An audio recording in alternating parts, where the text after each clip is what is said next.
that you ain't wanna turn me on.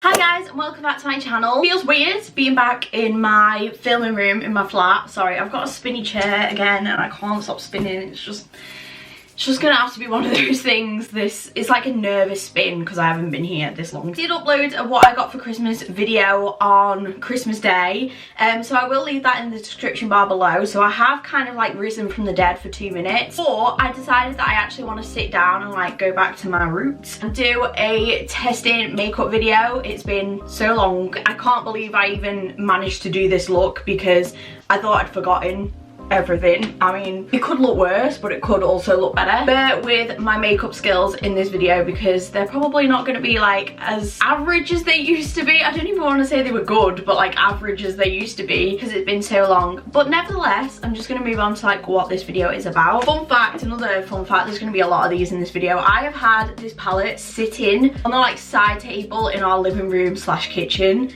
since it was released.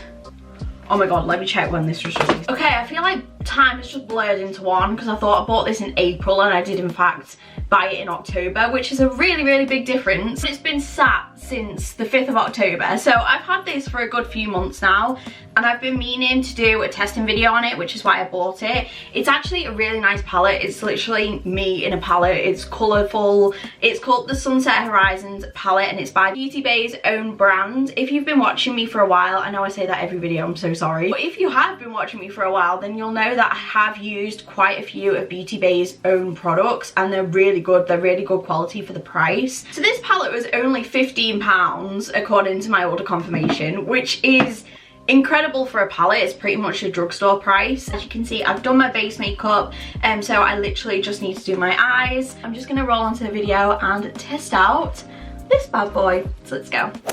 So I've just taken the palette out of the packaging, so it just comes in this like plain black box with Beauty Bay's own logo on. Also, I'm not wearing my glasses, so I can't see for shit right now, so I'm sorry. This is what the palette looks like. It's this gorgeous purple colour. On it, it says Sunset Horizons. This has 20 shadows in it, so 20 shadows for £15 is really well priced. This is what the palette looks like. It does come with a little mirror here, which I probably won't use because these cardboard mirrors, I literally just can't do my makeup in them. So, I mean, it's a nice touch that it comes with a mirror. I always applaud a palette that does come with a mirror because it is helpful, but I just don't like these big ones in the cardboard. I prefer like a smaller mirror. If you're into colour like me, then you'll probably absolutely love this palette. One thing that sprung out to me is this shade here. What shade is it? This is the shade Shell, and it's this like khaki colour. I always like a palette where there's a colour in that I have never really seen before. I think that one's quite unique. This gold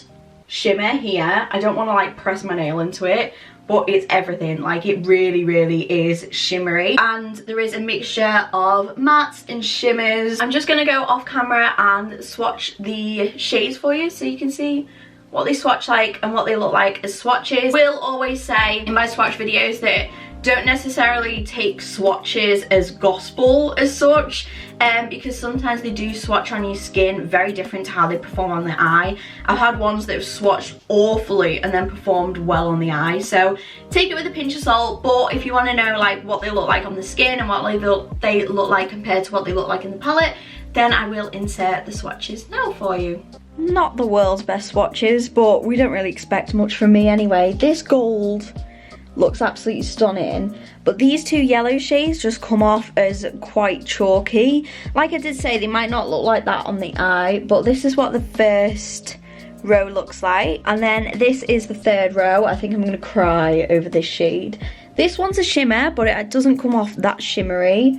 That one's stunning as well, but that like pinky burgundy sort of colour is literally everything. And then finally we have the darker shades. Not my favourite part of this palette, but these shades are still very pigmented and have a really nice payoff. Ow! Oh. Now that we've done the swatches and run through the palette and what the packaging's like, which is actually very nice and simple, I'm actually going to apply it to my eyes now. So of course, like always, I'm going to go in with my P. Louise base in the shade Rumour 0.5. I completely forgot the shade because it has been that long. I'm just going to use that as my eyeshadow base because it makes my eyeshadows pop, and I feel like it's better than concealer. If you use concealer, feel free to pop some concealer on there, but I've just found that the P. Louise base is the best base that I've tried. Just gonna apply this on the eye off camera. I am probably gonna go for like a purple and lilac actual shadow, and then maybe do like a sunset at the bottom. I'm just gonna like quite literally wing it, so apologies. First up, I'm gonna take this purple here. This is the shade, this is what I mean, I'm dyslexic and blind. Hypsicus, the dark purple in the palette. Can you tell I've just washed my brushes as well? Like, I'm actually really prepared for this video. I'm gonna take it on this brush because it's quite like a compact brush, which is really good for packing on shadow. So I'm gonna take this on my Colourpop E9 brush. These Colourpop brushes are really good. I know I've mentioned this before, but not a lot of fallout. It's good.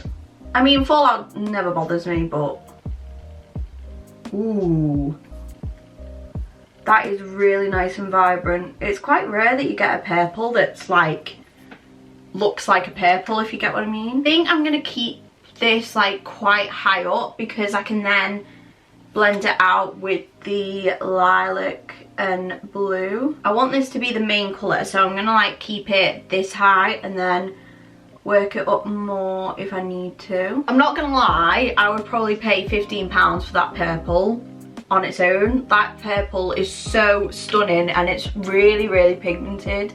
As you can see, it built up really nicely as well. I want to incorporate this blue in it a little bit more. So I'm going to go for this blue one down here. This is the shade Deep. And I'm just going to pop this on top of where we've just put that purple shade. I'm going to take this on like another really, really small like blending brush. This is the Precision Crease brush by Makeup Addiction. A bit more fallout than the purple shade, but not a lot of fallout nevertheless. Ooh, I like that blue. I mean, it's not as like, oh, I was gonna say it's not as pigmented as I thought it was, but then when you start to like pack a bit more on it, it actually does build up nicely. That's really nice, and it seems to have like blended in quite well with the purple without me doing any blending work yet, which is a really good sign. I haven't blended those two together because I go back in and blend a bit more later. I'm gonna go in with this lilac one down here. It reminds me of the lilac one from the Beauty Bay Mitchell palette. This is the shade Bikini, and I'm just gonna pop that on top of Deep. I'm gonna take a fluffier brush for this rather than more of a dense one. I think I'm gonna take this one. This one will probably be a good brush for that. I'm going to take the Tapered Crease brush, once again from Makeup Addiction. Okay, it doesn't seem to be like as pigmented as the one in the Mitchell palette at all. It just doesn't seem to have any real colour payoff at the moment. It's just a bit of a nothingness really. Okay, I'm a bit disappointed by this shade, but will live. Like, it's still there, kind of barely though, but it just doesn't seem to be like blending well with the blue either. The fallout is why you do your eyes before your foundation. If ever you needed a reason to do eyeshadow before foundation, this is it. You can tell I kind of gave up on that lilac shade, or it either gave up with me, but I think it might have been a bit of both. So next up, I'm just going to take one of my cotton buds and I'm going to take my micellar water, and I'm just gonna rub off the eyeshadow where we're gonna do our cut crease. I find that this works so much better rather than going straight in with your cut crease, because any leftover shadow then just gets taken away.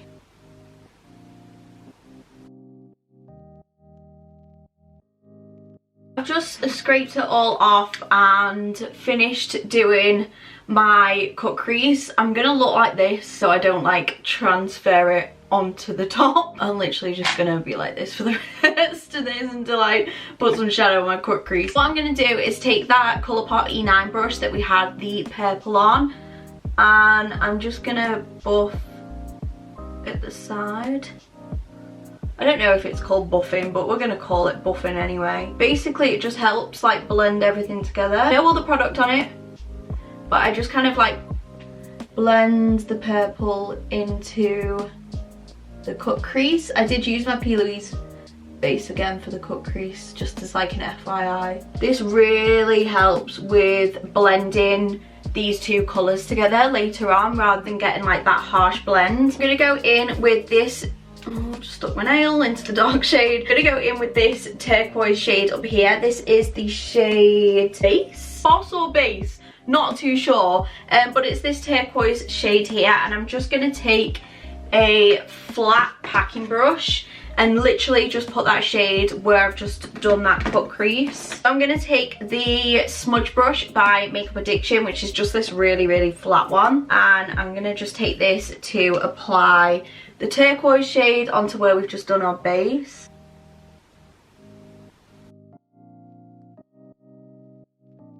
Just taking that same purple shade now that I've done the turquoise on the cut crease, and I just took a little bit of extra product and I just put it at the side to blend the turquoise and the purple together nicely. So I'm just going to do the same on this side as well. Now that I'm happy with how the actual eye look looks, I'm going to move on to the lower lash line. I've kind of been umming and ahhing about this lower lash line because I didn't know whether to just play it safe and do the purple and blue lower lash line or do like a red and orange. I don't know. I'm kind of looking at this now and I kind of like how it looks with the kind of like purple and blue look that's going on. So I might just keep it like that because I don't know what the red and orange will look like, and I kind of am actually proud of this look, so I don't want to like completely ruin it. So I'm just going to take that first purple shade that we used to start off with, which is the name that I couldn't say. I'm going to take the same brush that I use and I'm just going to run this along my lower lash line. I feel like it's like a mermaid look, but I'm kind of digging it. I didn't know whether to do a winged out cut crease, and I'm so glad I didn't and just went for this. Plus it's pretty simple, like, and this palette is actually really nice and vibrant. So I'm going to take the same Makeup Addiction that I had the blue on, and I'm just going to take the same blue shade that we used, which is this one here. This is the shade Deep, and I'm just going to run this underneath the purple shade. A little bit like what we did on the lid, but in reverse order basically. Do you know what? This deep shade is really pigmented, but like not in a too much overwhelming way, just nice. Finally, I'm just going to move on to mascara and lashes. I have actually lined the top of my eyes as well with some eyeliner. For this I just used the Makeup Revolution, I think this is the Renaissance liner. It doesn't actually say on it, but I just use this to line the top so that you can't see the band when I put the lashes on. For lashes today, I think I'm going to go for these ones. I've been really loving the Prima Lash lashes at the moment, but I've been doing my makeup the very few times nevertheless. These are in the style #D13. Of course these are faux mink, so I'm just going to cut these to size. And then for my mascara, I'm going to use this one, which is my favourite mascara at the moment. This is the Makeup Revolution Big Lash Mascara. It's especially really good for the bottom lashes as well, so I'm just going to put those on. I don't know if you even want to see the embarrassment of me putting lashes on, but we're just going to go with it anyway. I actually used to be worse at putting lashes on, believe it or not. Like, this ain't the worst. They're not actually that bad, I don't think. Oh my god, why is it moving? Is it alive? Oh, it's just taking all the glue off. And yes, I do it with my fingers because I literally... It should come off great. I literally can't do it with tweezers. And this is the final look. I'm actually really happy with how the palette performed, how pigmented the shadows are. The only thing that was a little bit underwhelming for me was the lilac shade, but overall the purple and the blue and the turquoise shimmer honestly looks stunning, and they blend really well together, which is a really key point anyway. Something I love within an eyeshadow palette, and something which I'm pretty sure everyone else loves too. I think the palette really works if you love colourful looks like me, or if you're looking to play around with colour as well a little bit more. Definitely recommend to get this one because it's on the cheaper drugstore side. side, but also the colours work really well and they are really, really nice. So I really hope that you did enjoy this video. If you did, then don't forget to smash it a big massive thumbs up, and also feel free to hit that subscribe button. If you haven't already, make sure to also tap that bell down below so you are notified every single time I post a new video, a little bit like this one. As I did mention, I am going to try and post a lot more on my YouTube. I do actually have another Beauty Bay palette which they brought out with this one that I need to do a review on. I literally haven't even opened the package yet, so that will be coming soon. So don't forget to tap my bell, oops. Thank you all for being so patient and for mainly sticking around with me, even though I hadn't uploaded in so long. Honestly, it means the world, so thank you for that. And yeah, hopefully I will see you on my next video very, very soon. Bye.